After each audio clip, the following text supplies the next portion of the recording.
안녕하세요. 오작교회 톡톡 이세찬입니다. 이번 시간에는 천안중앙교회 청년들이 신앙의 삶을 살아내며 생기는 질문과 고민들에 대해 이야기해 보려고 합니다. 특별히 오늘은 두 분의 스페셜 토커 임듀오와 함께합니다. 안녕하세요. 안녕하세요. 간단하게 자기소개 부탁드리겠습니다. 네, 저는 천안중앙교회 청년부에서 1청년부 맡고 있는 임성광 목사라고 합니다. 반갑습니다. 홀리라이트. 네, 맞습니다. 저는 올해 그 청년부 재정총무를 맡고 있는 임세광 집사입니다. 네, 반갑습니다. 오늘은 사연 2개가 들어왔는데요. 질문과 내용이 다 다릅니다. 그런데 하나의 주제를 이야기하고 있어요. 그래서 함께 소개를 해보도록 하겠습니다. 그럼 바로 사연 들어보겠습니다. 안녕하세요. 직딩 청년입니다. 최근 코로나 확산과 관련된 교회들이 뉴스에 나오면서 직장 동료들로부터 교회 욕을 자주 듣게 됩니다. 이러한 상황을 지혜롭게 대처할 수 있는 방법이 있을까요? 하셨어요. 그리고 바로 두 번째 질문 이어서 가겠습니다. 저는 모태신앙인 대학생 청년입니다. 얼마 전에 믿지 않는 친구로부터 뉴스에 또 교회에서 범죄 일어난 거 나오더라 라는 이야기를 들었습니다. 어떻게 반응하는 것이 현명한 방법일까요?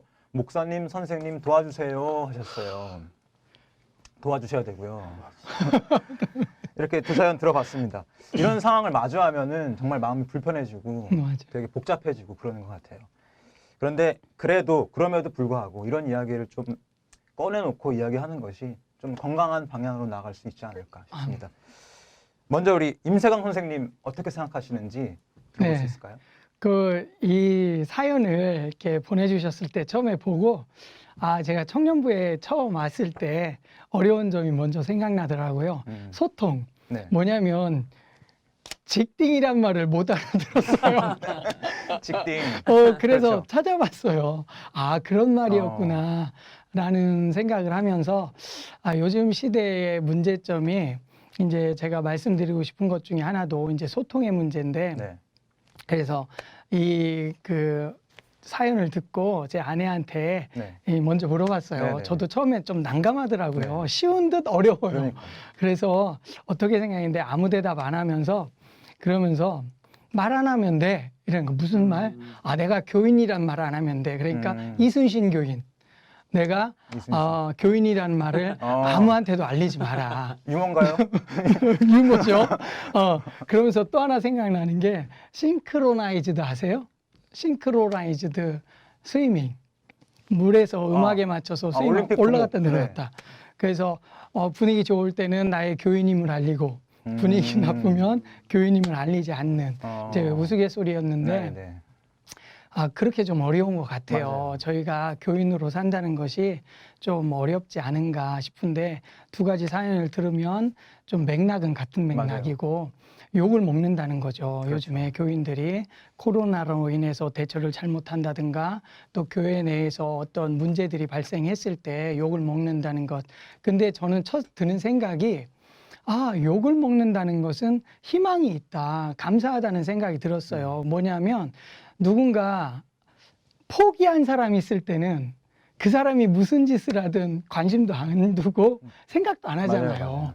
근데 욕을 한다는 것은 그 욕을 받는 대상에 대해서 어떤 본질적인 그 상을 갖고 있다는 거지. 좋은 상이 있는데 거기서 벗어나니까 욕을 한다는 거잖아요.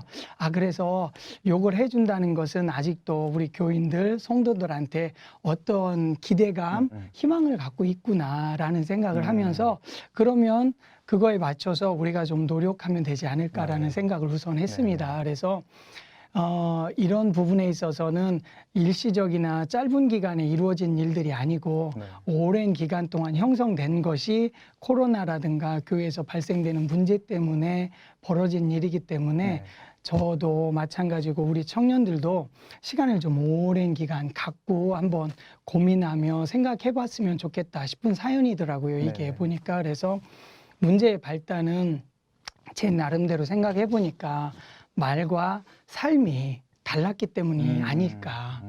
그러니까 말은 쉬워요, 사실은. 말이야 쉽지 이런 네, 얘기 네. 많이 하잖아요. 네, 네. 저도 이렇게 살고 이렇게 할 거야, 이렇게 할 거야라고 하지만 정작 삶에서는 그게 잘 안 된다는 거죠. 그래서 네. 말과 우리 그동안의 교인들의 삶이 달랐기 때문에 이런 일들이 벌어졌고 거기다가 그 불을 붙인 거죠. 네. 코로나라든가 이런 일련의 교회에서 벌어지는 일들이. 근데 만약에 평상시 우리 교인들이 삶을 잘했다면 그런 일이 벌어졌을 때 아마 그거는 일부의 뭐 일탈이라든가 일부의 어떤 그런 작은 일들이 벌어졌을 거야. 다는 그렇지 않을까 이렇게 얘기하는데 작은 일 하나를 가지고 모든 교인들이 싸잡아 지금 이렇게 욕을 먹게 되는 것은 우리 모두의 문제가 아닐까 싶어요. 그 한 사람의 문제가 아니라 우리 그동안 살아왔던 우리의 삶에 우리 모두의 문제이기 때문에 지금부터 차근차근히 우리의 말과 행동을 일치시켜 나가는 노력을 하지 않으면 그거는 회복되기가 어렵다. 그래서 경제의 문제 제가 관심이 있어서 그런 부분에 좀 많이 보는데 깨진 유리창의 법칙이라는 게 있잖아요. 그 어떻게 보면은 쓰레기가 잔뜩 있는 곳에는 계속 더러워져요. 그냥 버리는 거 이상하지 않고 지나갈 때 뭐 이렇게 좀 더럽게 해도 문제가 아무리 발생하지 않는데 거기를 깨끗하게 치우면 아무도 안 버려요. 그거랑 똑같이 우리 한 사람 한 사람이 하나님 앞에서 정말 착한 양심을 가지고 올바르게 살려고 하는 노력을 한 사람 한 사람이 해 나가는 그런 깨끗함을 형성해 나간다면 아마 우리 사회가 점점 더 좋은 영향력을 미칠 수 있고 더 밝아지고 심지어 희망을 갖게 되는 좋은 현상이 이렇게 벌어지지 않을까 하는 생각을 이번에 참 그 사연 들으면서 많이 했고 우선 저부터 반성을 많이 했습니다. 그래서 우리 청년분들께 이렇게 말씀드리고 싶은 것은 그 소돔이 그 10명이 없어서 망한 거잖아요. 그 10명만 있었으면 거기가 살 텐데 그 얘기는 요즘도 마찬가지라고 생각해요. 하나님이 원하시는 삶을 살아가는 그 소수의 한 사람으로 시작되는 그 소수가 없었기 때문에 이 사회가 싸잡아서 그런 일들이 벌어지고 있고 점점 더 더러워지고 있고 그래서 너무 급하게 생각하기보다는 나부터 우리 청년들 한 사람 한 사람부터 제가 제일 못하는 게 새벽에 신호등 지키는 거 정말 싸움입니다. 그렇죠. 이거 급한데 빨리 가야 그렇죠. 되는데 빨간불이야. 차는 아무것도 없고 차는 아무것도 없는데. 개미 새끼 한 마리도 없고. 그렇죠. 그런 때 누군가 서 있다면 미안해서라도 설 거예요. 근데 아무도 없기 때문에 간다는 거죠.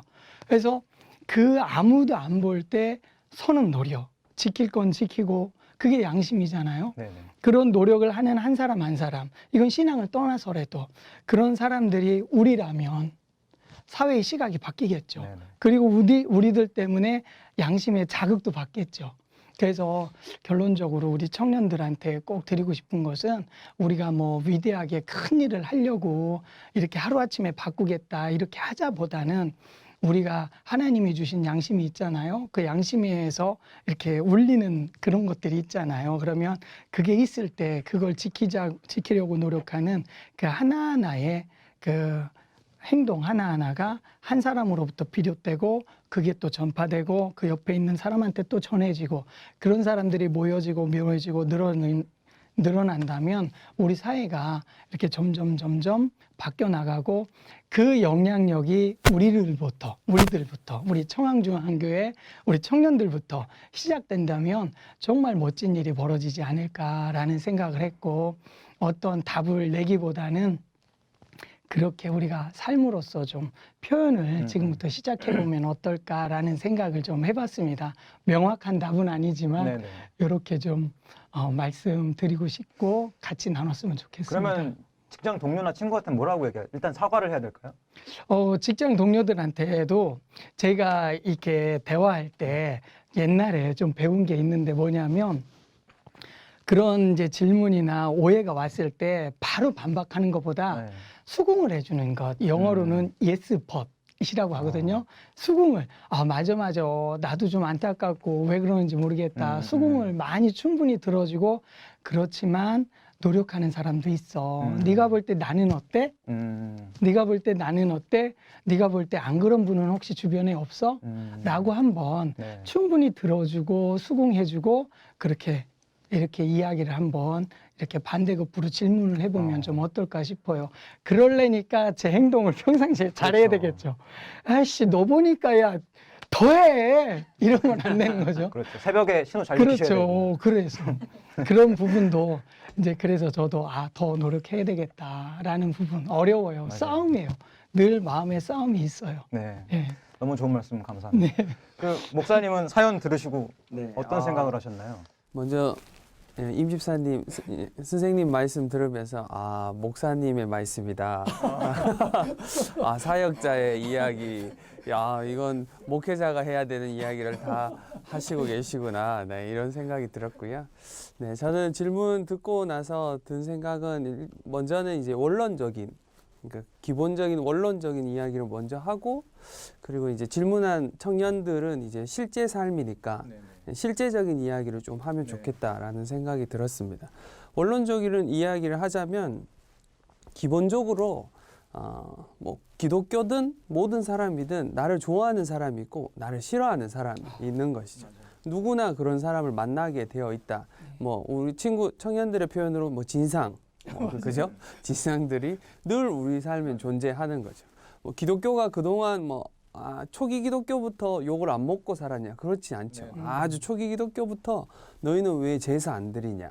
뭐 이런 욕부터 시작해서 우리가 사는 삶 때문에 그냥 예수님을 믿는다는 이유만으로도 욕 들어 먹으면서 살았던 신앙의 선배들이 충분히 열심히 살았기 때문에 이렇게 기독교가 성장했는데 이제 지금의 문제는 기독교가 힘을 가진 거죠. 다수가 된 거죠. 소수가 아니라 다수가 되었을 때는 사회 안에서 우리가 힘이 있기 때문에 우리가 행동을 어떻게 하느냐에 따라서 많은 사람들이 기독교 전체를 어떻게 보느냐가 결정되는데 이제 우리가 너무 수가 많아지니까 좀 이상한 사람도 있고 또 좋은 분들도 있고 이런 것들을 보면서 이제 일반인들이 보기에는 내가 만나는 사람 그리고 일반인이 보기에는 이단이나 기독교나 천주교나 뭐 다른 교단이나 이런 게 구분이 되지 않기 때문에 이제 그냥 보면 교회다라는 이름이 붙으면 무조건 교회 다니는 사람. 너희는 이렇게 살아야지.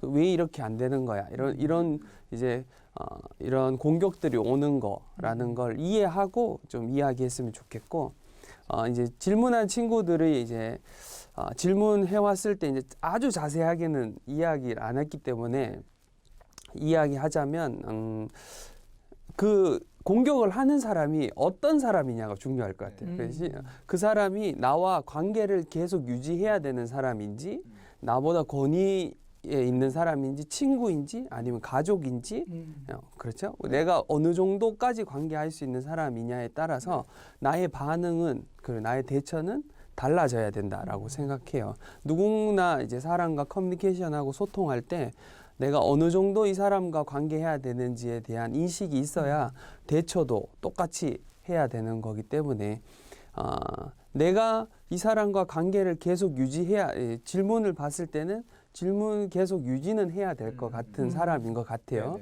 그리고 이제 권위자는 아닌 것 같고 이런 이야기를 본인이 교회 다니는 걸 알매도 불구하고 자기에게 교회 다니는 사람 왜 이래 욕을 하는 사람이면 그래도 친밀한 사람인 것 같습니다. 그래서 친밀한 사람에게 있어서 그리고 평상시에 그 친구가 기독교를 어떻게 생각했는지 그리고 평상시에 본인과 관계가 어땠는지도 또 중요한 것 같아요. 친구들 중에는 그냥 심심해서 그냥 시비 거는 친구도 있고 그냥 진지하게 이 질문을 하는 친구도 있기 때문에 먼저 이제 심심해서 그냥 이런 그냥 오늘 기사 보고 갑자기 생각나서 교회 다니는 사람 왜 이래 이러면서 좀 가볍고 개독교다. 네 그렇죠 개독교다 너희 왜 이러냐 이러면서 좀 가벼우면서 그냥 툭 던지듯이 이렇게 던진 질문이라면 우리 청년들도 툭 던진 질문에 대해서는 너무 무겁게 답할 필요가 없어요. 가볍게 툭 쳐내면 되는 겁니다. 아주 건조하게. 감정을 실으면 안 돼요. 아까 집사님 얘기한 것처럼 목사님이라고 할 뻔했어요. 지사님 말씀하신 것처럼 지사님 말씀하신 것처럼 받아 인식하고 인정은 해야 되는데 그 인정한 것에 대해서 우리는 오해받을 때 분노가 생기잖아요. 화가 나잖아요. 왜 다 그렇지 않아. 나는 잘하고 있어. 우리 교회는 잘해. 이러면서 화를 내면 더 문제가 심각해져요. 어렸을 때 우리 남자친구들이 여자친구들 괴롭힐 때 계속 더 괴롭히는 이유는 반응이 있기 때문에 괴롭히는 거거든요. 그렇게 반응이 없으면 안 괴롭혀요. 타격감이라고 하죠. 그렇죠. 타격감. 네, 반응이 없어야 돼요. 그 친구들과 그냥 툭 던진 그런 공격적인 질문이라면 우리는 반응하지 않고 아주 건조하게 답변. 그렇지. 요즘 좀 그런 것 같아. 이 정도로 그냥 아주 그리고 나서 되게 건조했어요. 네, 방금. 그렇죠. 그 정도로 그냥 답해야 돼요. 더 이상 부연 설명하지 않아도 돼요. 그러면 거기서 대화는 중단돼요. 그리고 화제를 전환하는 방법도 있어요. 그렇게 답을 하고 화제를 바로 그런데 오늘 뉴스에 그리고 말이야 하면서 그리고 말이야 그런데 말이야 이러면서 오늘 다른 이슈들 오늘 있었던 이슈들 중에 다른 이슈를 화제를 전환하는 게 관계하는데 좀 편해요. 꿀팁인 것 같습니다. 네. 그리고 만약에 그 친구가 진지하게 질문한 거라면 진지하게 요즘 말이야 나 교회를 보는데 평상시 교회에 대한 생각이 있었고 비판적인 사고가 있었던 친구가 그렇게 진지하게 질문한다면 좀 진지하게 답을 하셔야 됩니다. 아까 지사님 말씀하신 대로 먼저는 또 인정하는 것이 먼저입니다. 근데 이번에 인정할 때는 좀 더 심각하게 진지하게 인정해 주셔야 되는 거예요. 그렇지. 요즘 내가 생각해도 교회가 이런 부분은 잘못된 것 같아. 이런 부분은 좀 어려운 것 같아. 이렇게 해서는 안 되는데 어려워. 내가 한 명의 그리스도인으로 기독교인으로 너한테 사과해라고.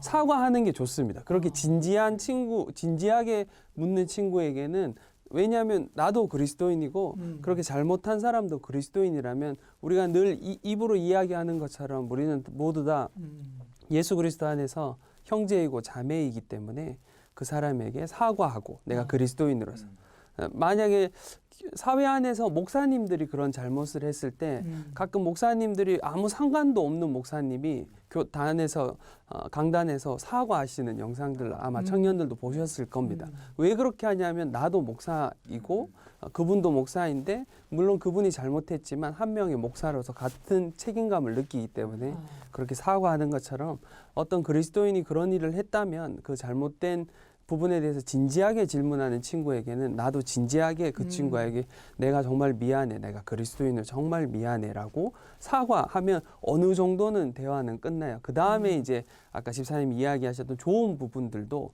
이야기해 주셔야 됩니다. 또 이런 좋은 일들 하시는 분들도 있고 또 이런 일들 좋은 일들 하시는 분들이 있어요. 최근에 제가 봤던 그리스도인 중에 꽤 감동적이었던 분은 지난주 유퀴즈 나왔던 이삭 토스트 대표분이 저희 권사님이신데 저는 좀 감동적이더라고요. 내일 설교 때 이야기할 건데 네, 감동적이더라고요.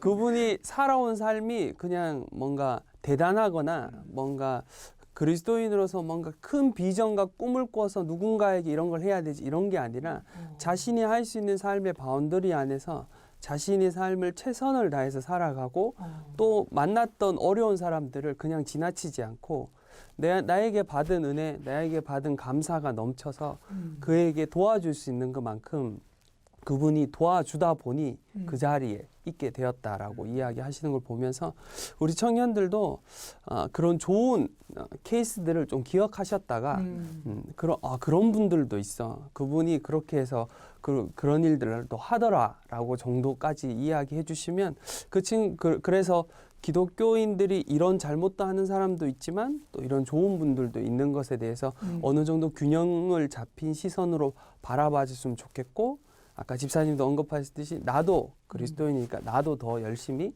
더 성실하게 부끄럽지 않은 그리스도인으로 살아가겠다고 그 친구에게 이야기해주면 좋겠다라는 생각이 있습니다. 네, 너무 좋은 말씀이었고 이건 저 개인적인 질문인데 네. 혹시 아까 말씀하셨듯이 이제 뭐 대형교회 목회자분들이나 좀 유명한 목회자분들이 뉴스에 나오실 때가 있잖아요. 네, 네. 대부분 좋은 소식으로는 안 나오시는 것 같더라고요. 그럴 때마다 목회자로서 또 느끼는 게 다르실 것 같은데 네. 좀 궁금하거든요.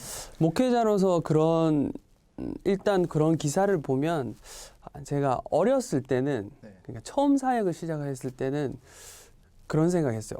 왜 저럴까? 저도 청년들 20대 후반 막 30대 초반에는 왜 저럴까? 어떻게 저럴 수 있을까? 막 분노가 일어나고 저렇게 해서는 안 되지. 이런 분노 같은 것들이 있었어요. 근데 이제 30대 후반, 40대가 되면서 사역을 계속 해오면서 제가 느끼는 건 그분들을 보면서 이런 생각을 해요. 저분들도 처음부터 저랬진 않았을 거야. 처음에는 정말 순수한 의도로 하나님의 부르심 앞에 순종하고 자기가 맡겨진 사역을 열심히 했는데 하다 보니까 자기가 꽤 지위가 있는 자리에 가게 되고 힘이 있는 자리에 가서 또 주변에서 자기를 계속 지켜 세워주고 괜찮습니다, 좋습니다, 비판적인 이야기나 잡아주는 사람이 없어서 그렇게 계속 있다가 보니까 그분들도 중심을 잃어가는 시간들이 그게 하루아침에 그런 게 아니라 시간의 흐름에 따라서 그렇게 되었겠지. 그러면서 저는 이제 개인적으로는 그런 사건을 보면 저를 돌아보게 되더라고요. 나는 잘하고 있나? 나는 사역자로 잘 살고 있나? 나는 처음 주님이 부르셨던 그 감격이 여전히 있나? 그런 생각들. 이것도 내일 설교 때 해야 되는데. 네. 네. 네. 오늘 겹치죠. 네. 네. 어쨌든 그런 것들, 그런 생각이 듭니다. 네. 너무 좋은 말씀 감사하고요. 마지막으로 우리 중앙교회 청년들에게 간단하게 짧게 하시고 싶은 말씀 있으면 네. 목사님부터 하실까요? 선생님까지. 선생님. 네네. 저는 목사님 말씀 듣다가 너무 좋아가지고 근데 저는 그 두 가지 그 생각이 나네요. 한 가지는 뭐냐면 어차피 저희가 세상 속에 살다 보니까 세상을 자꾸 닮아가요. 안 닮아갈 수가 없고 세상 좋은 거 나도 하고 싶고 그러다 보니까 근데 말씀에는 하나님과 세상으로 대표되는 돈이 함께 내 주인 될 수 없잖아요. 근데 돈이 더 즐겁고 재밌고 좋잖아 사실은. 그래서 세상으로 대변되는 그걸 자꾸 쫓아가게 돼 있는 게 제일 어려운 것 같아요. 그래서 세상을 안 닮아갈 수가 없는데 그게 저한테도 제일 어렵고 청년들의 고민도 그게 아닌가 싶어요.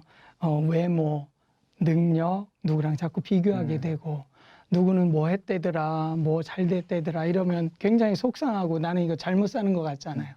그럴 때 그런 모든 것들이 나도 모르게 세상에 젖어 있고 세상에 지배되고 있고 세상을 닮아가고 있지 않나. 저도 그렇게 지금까지 살아왔고 그래서 그런 부분에 있어서 그렇지 않다는 것을 좀 청년 때부터 알고 한 번에 되진 않겠지만 그래서 우리 그 청년부라는 팀, 이 교회라는 요것이 굉장히 중요한 것 같아요. 이 안에 있어야 그 말씀을 통해서 자꾸 그 반석 위에 서려고 노력하고 있고 그게 아니라는 걸 우리가 깨닫고 그게 아닌 거를 위해서 삶을 살려고 노력할 수 있지 않을까 싶어서 비교하지 마시고 세상과 비교하지 마시고 하나님이 원하시는 말씀 안에서 살려고 노력하셨으면 좋겠다 싶은 생각이 하나 있고 또 하나는 저는 생각이 아까 그 질문 사연 해주셨던 그 부분에 있어서 사고 치는 우리 교인들이나 세상에서 자기 마음대로 사는 사람들이나 이 교회 안에서 말씀대로 살려고 노력하는 우리나 모두가 다 하나님의 형상대로 지음받은 한 사람의 창조물이잖아요. 정말 귀하다는 거지. 그래서 그 한 사람 한 사람을 판단 안 하셨으면 좋겠어요. 판단은 어차피 하나님이 하실 거고 대신 그분들이 잘못하는 거 있고 내가 잘못하는 부분만 서로 권면하고 도와줘서 지체로서 이렇게 살아가려고 하는 노력하는 서로 존중해주는 모습이 있으면 우리가 더 아름답게 이렇게 살아갈 수 있지 않을까 싶어서 외모는 보면 속아요. 근데 마음은 성경의 말씀대로 제일 썩은 게 마음이래요. 제일 부패하고 썩고 삐뚤어지고 더럽고 근데 안 보인다는 거지. 그래서 우리가 그 마음을 하나님이 보고 계시니까 하나님 앞에서 서로 존중하면서 이 팀워크 안에서 전 청년부 너무 좋아요. 우리 청년들이 이렇게 서로를 돕고 세우려고 노력하고 있고 대신 그 속에서 따지지 않고 얘는 어떻네, 얘는 어떻네, 얘는 잘났네, 못났네 그런 거 안 하고 서로를 도와서 멋진 팀을 이루어서 하나님이 기뻐하시는 저희 청년부가 됐으면 좋겠고 그 한 사람이 여러분이 되셨으면 좋겠습니다. 네. 네. 부담되시나요? 목사님, 목회자 같은 마무리. 네, 감사합니다. 네. 저는 코로나 시대를 살아가는 우리 청년들에게, 두 가지 이야기 하고 싶습니다. 첫 번째는 먼저는 격려하고 싶고, 힘내라는 위로 드리고 싶고, 쉽지 않은 시간들을 보내고 있는데, 누가 그러더라고요. 우리 한국 사회가 이제 한국 전쟁 이후로 윗세대보다 더 첫 가난한 세대가 지금의 세대다라는 이야기를 하더라고요. 좀 소망이 없어 보이고 힘들고 앞이 캄캄한 시간들을 보낼 수 있지만 우리 청년들 힘내라는 어떻게 보면 무책임한 소리 같지만 그럼에도 불구하고 제가 하고 싶은 이야기는 힘내라고 우리 청년들 격려하고 싶고 두 번째는 청년들의 특권을 청년 때 누리시기 바랍니다. 청년 때 특권은 누가 그러더라고요. 자기가 나이든 많은 이제 청년이 될 수 없는 50대 이상 분들에게 당신이 청년 때로 돌아갈 수 있다면 20대로 돌아갈 수 있다면 뭘 하겠습니까? 그들이 누린 특권은 뭐라고 생각하십니까? 라는 많은 답변들 중에 저에게 남는 답변은 청년들의 특권은 실패라고 생각합니다. 20대는 실패해도 되는 혼자 자기가 계속해서 도전해서 실패하는 거 어려운 시간을 특별히 코로나나 이런 사회적인 분위기가 계속 어렵고 두렵고 안전한 곳에 있어야 된다라는 분위기 때문에 우리 청년들도 늘 안정된 것만 찾아다니고 안정된 곳만 머물려고 하는데 제가 당부드리고 싶은 건 우리 청년들이 20대에는 더 실패하고 더 실패하더라도 좌절하지 말고 실패를 토대로 또 성장하는 우리 청년들이 되었으면 좋겠고 두려워하지 말라고 실패도 충분히 다시 일어날 수 있는 시간이니까 당장은 정말 어렵고 힘들어 보이지만 그 실패하는 시간들 때문에 여러분들이 더 앞으로 나아갈 수 있는 것에 대해서 기억하셨으면 좋겠습니다. 네, 이상입니다. 와. 울 뻔했어. 네, 오늘 너무너무 고생 많으셨고요. 다음에 또 저희가 초대하도록 하겠습니다. 고생 많으셨습니다. 네, 감사합니다. 세상 모든 청년들이 하나님의 자녀다운 삶을 살아내길 바라면서요. 오작교의 톡톡 다음 시간을 기대해 주세요. 안녕. 안녕.